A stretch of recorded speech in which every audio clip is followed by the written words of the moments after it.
São Paulo e Bahia se enfrentaram, Rogério Ceni vaiado, jogo dentro de casa. Quero ouvir você, torcedor do São Paulo. Já vou deixar uma letra aqui. Gente, pra mim o resultado não traduziu o que foi o jogo, pelo menos o primeiro tempo, né? 15 minutos de um amasso do Bahia, e só que não soube aproveitar. Rafael fez grandes defesas, enfim. Depois que saiu o primeiro gol, o Bahia também chegou. Acho que tava mais pra um 2-1, 1-0. Claro que o São Paulo mereceu porque foi mais eficaz. Agora, o começo do Bahia foi avassalador, hein, minha gente?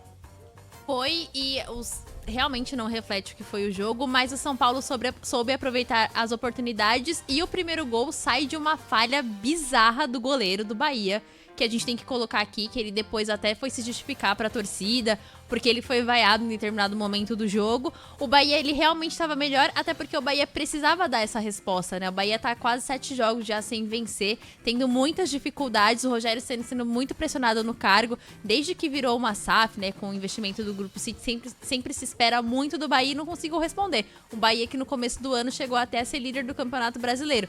Mas o São Paulo mostrou que sabe aproveitar as oportunidades. Acho que um destaque também positivo é o Wellington Rato, que tem aí, é líder de assistências pelo São Paulo, né, PDV? Eu não sei se ele é líder ou vice-líder de assistências, mas ontem ele fez um gol também, além de dar uma assistência, acabou fazendo gol, então ele é um jogador que acaba tendo um destaque pro jogo de ontem. E o Lucas também, que tira aquele peso, né, porque muitos torcedores cobraram ele por conta da eliminação, então ele acaba tirando esse peso também.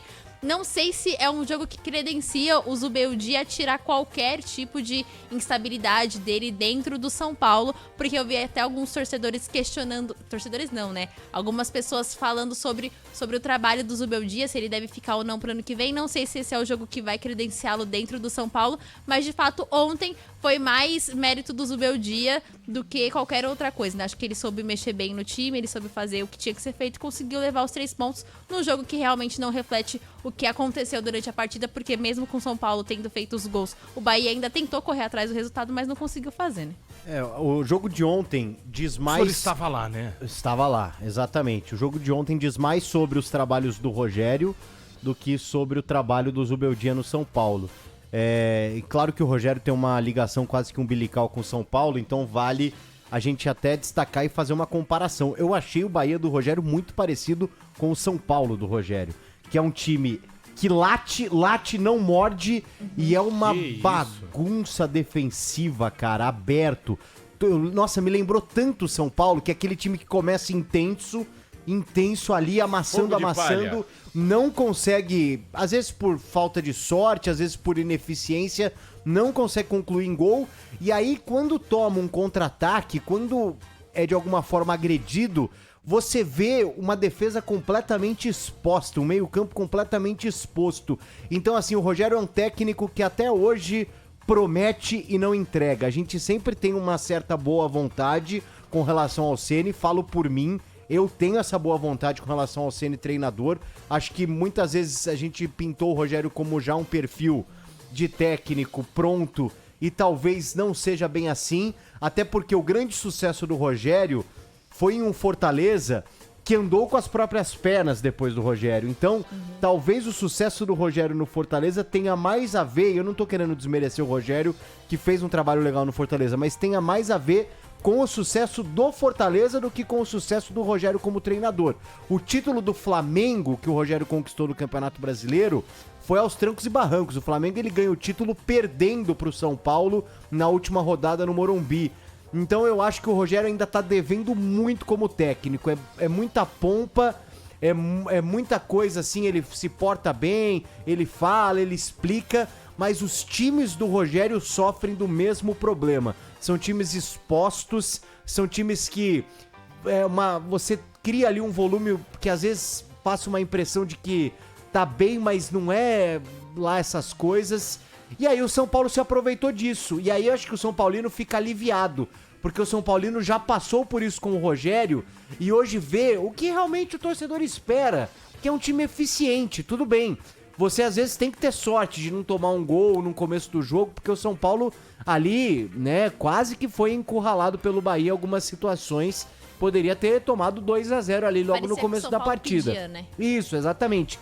Mas aí essa é a questão, quando você tem eficiência, talvez falte aos trabalhos do Rogério um foco na eficiência, menos nessa parte de, sabe, assim, o que o time faz, propõe, transição. Porque começou bem o brasileiro, né? Não, começou bem e é sempre assim. Parece que vai perdendo o fôlego. É isso. E do mesmo jeito, e aí você faz um recorte do jogo. O Bahia, assim como no Campeonato Brasileiro, o Bahia ontem foi perdendo o fôlego ao longo da partida.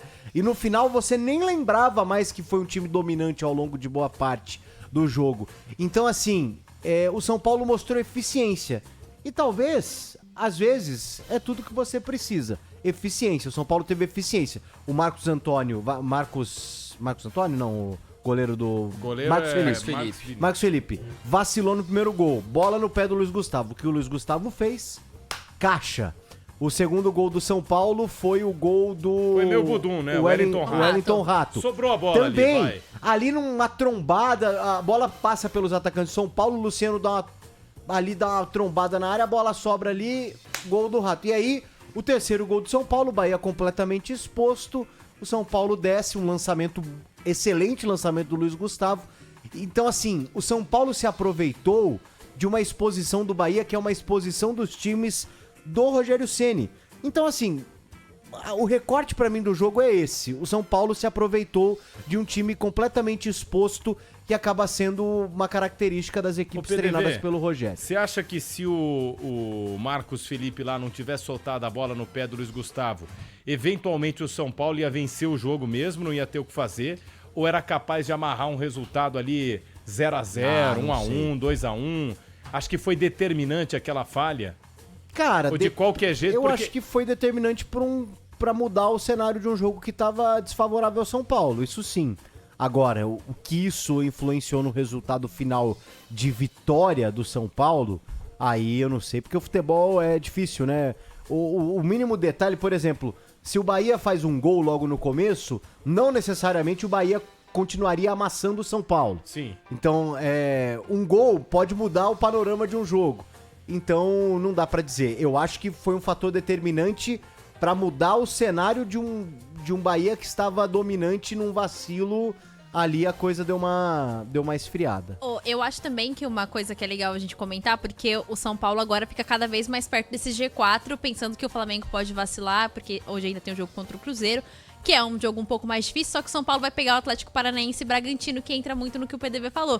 São times muito frágeis e que aí o São Paulo pode se aproveitar das oportunidades que esses times acabam criando para o adversário e fazer os gols necessários e conseguir 6 pontos e aí somando 9 pontos em 3 jogos. Por outro lado, o Bahia toma 6 gols em 2 jogos. Um time que é uma SAF, que aí a gente também pode entrar num outro mérito. Por ser SAF, por ser do Grupo City, será que eles realmente vão demitir o Rogério Ceni ou eles vão apostar num trabalho a longo prazo? Rogério City? Porque é diferente, né? Um clube que é SAF de um clube que não é SAF. A gente sabe que as formas de trabalhar, elas são diferentes. O torcedor tá cobrando, mas talvez a mentalidade do Grupo City seja manter o Rogério Ceni, pensar num trabalho a longo prazo e montar um planejamento pro ano que vem. E aí, se vai dar certo ou não, a gente não consegue cravar aqui, mas tem esse ponto que o PDV trouxe de que realmente são times que, dependendo do momento, acaba ficando mais exposto, acaba ficando mais fragilizado. E o Ceni já demonstrou ter essa característica de treinador. E ele se mostra muito irredutível muitas das vezes, né? Sim. De não querer trocar, de querer apostar nas ideias dele, de que tem que ser daquele jeitinho que ele colocou. A, B, C, D. Mas o City gosta dele, sabe por quê? Por quê? Porque até quando o City é goleado, ele é goleado na mesma época, mais ou no menos. mesmo dia, né? No mesmo dia, é verdade. Então eu tô junto com vocês, ô Manchester City. Então, acho que a gente também tem que ver esse lado de que o torcedor do Bahia fica chateado, vaia. Ontem o Rogério Ceni foi muito vaiado antes do jogo mesmo começar. Então, acho que tem essa... Exatamente. Então, acredito que o torcedor tenha que entender esse lado de que agora é uma SAF. E a SAF, ela lida diferente com o futebol. Eu queria só pontuar a importância dessa vitória, porque pra mim é um resultado que coloca o São Paulo na Libertadores no ano que vem. Porque caso o Bahia vencesse o jogo, a diferença entre Bahia, que é o 7º, e São Paulo, que é o 6º, ia pra 2 pontos. E agora o São Paulo fecha ali um G6 com uma margem muito grande em relação ao Bahia. O São Paulo abriu 8, né, agora. Não, abriu muitos pontos, cara. E, enfim, deve colocar o São Paulo numa posição mais confortável. Eu lembrei agora.